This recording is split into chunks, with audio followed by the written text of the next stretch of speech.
Dios es el autor del cambio en nuestras vidas. Es un alfarero que da forma a la nueva vasija y como todo artista, Dios usa herramientas o medios para ir operando ese cambio en los corazones de sus hijos.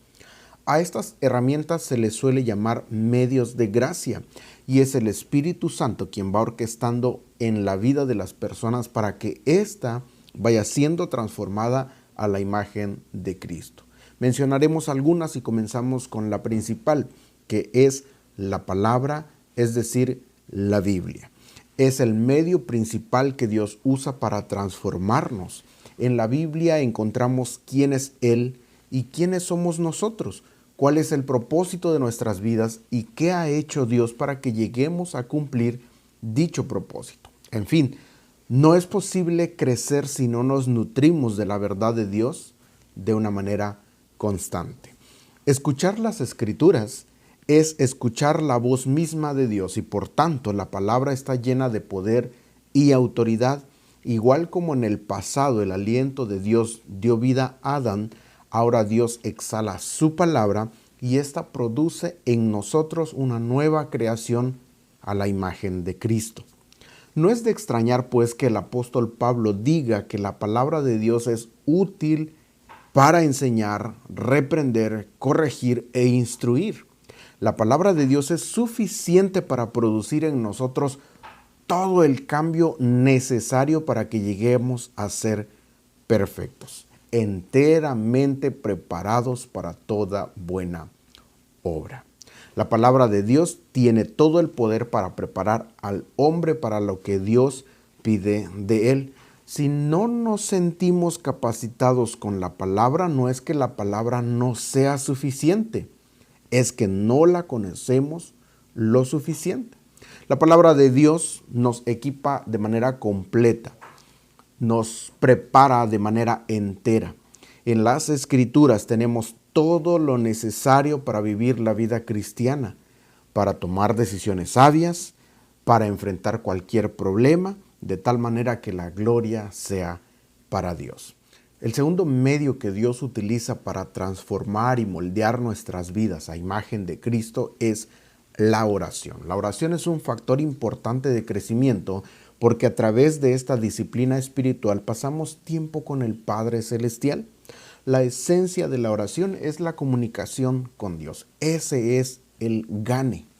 A través de la oración, Dios no necesariamente cambia las circunstancias, sino que, sobre todo, nos cambia a nosotros por medio de la comunión con Él. Ese es su propósito principal. Los fariseos eran conocidos por su rigor religioso. Eran personas de muchas disciplinas y reglas espirituales que observaban precisamente con celo, pero se nos aclaró lo que muchos no sabían de sus intenciones.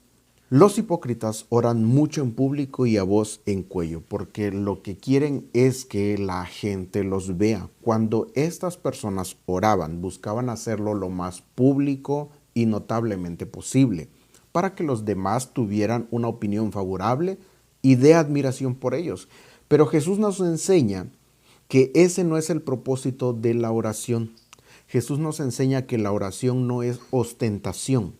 No oramos para que la gente tenga una buena opinión de nosotros. No oramos para que la gente nos admire por nuestra profunda espiritualidad. Jesús nos enseña que la oración no es ostentación ni manipulación, sino una relación con Dios. La oración se trata básicamente de comunicación íntima o cercana con el Padre.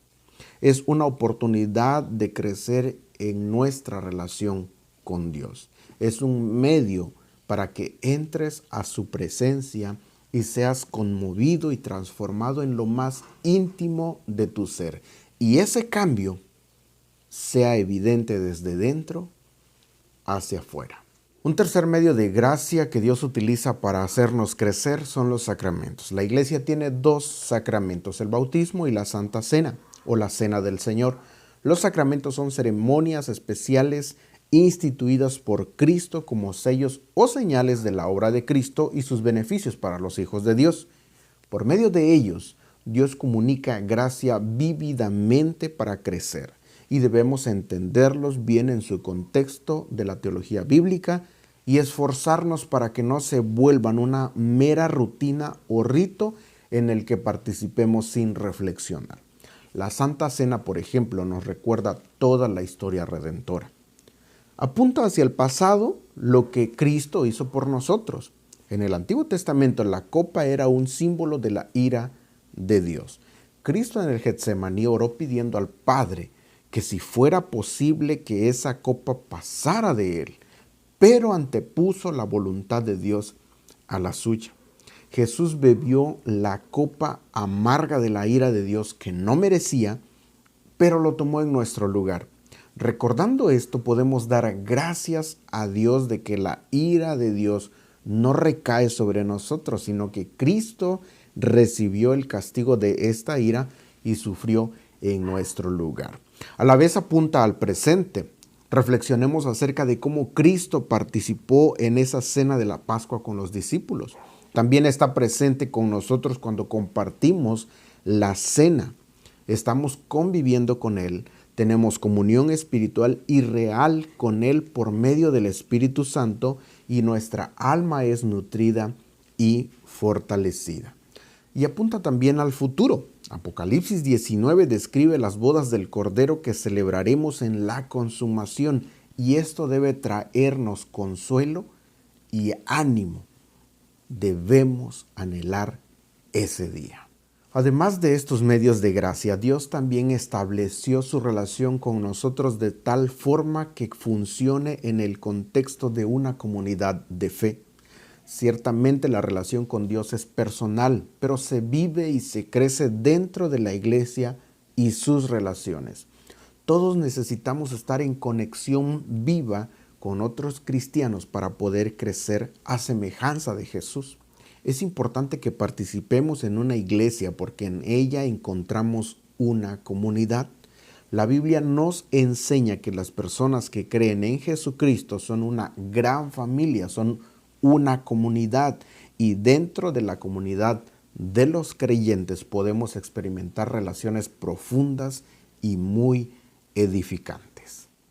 Además de esto, creemos que con un Dios soberano no hay casualidades. Estamos en la circunstancia precisa y con las personas exactas en las que Dios nos quiere para forjarnos a semejanza de Cristo. Normalmente queremos cambiar las circunstancias incómodas, pero antes de querer hacerlo debemos verlas como circunstancias providenciales. Nuestro Padre Celestial las ha permitido para nuestro crecimiento. La pregunta no debe ser ¿por qué, Señor?, sino ¿qué quieres cambiar en mí, Señor? ¿Qué quieres que yo aprenda a través de esta o aquella circunstancia? Pensando las cosas de esta manera, no debemos desaprovechar cualquier circunstancia para examinar nuestros corazones y procesar dichas circunstancias de acuerdo con los propósitos del reino de Dios. Podemos estar seguros de que Dios usará toda circunstancia providencialmente para su gloria y cumplimiento de sus propósitos.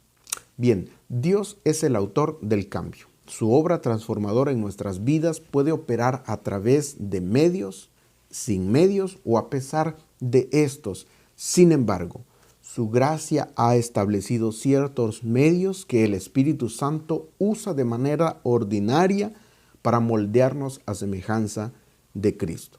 Los principales dijimos que son su palabra, la oración, los sacramentos, pero también la vida en comunidad de fe y ver las circunstancias desde una perspectiva providencial para cumplir sus propósitos. Estas herramientas transformadoras incluyen nuestra participación activa y diligente. Entonces, para acelerar el cambio necesitamos practicarlas con regularidad y buena disposición.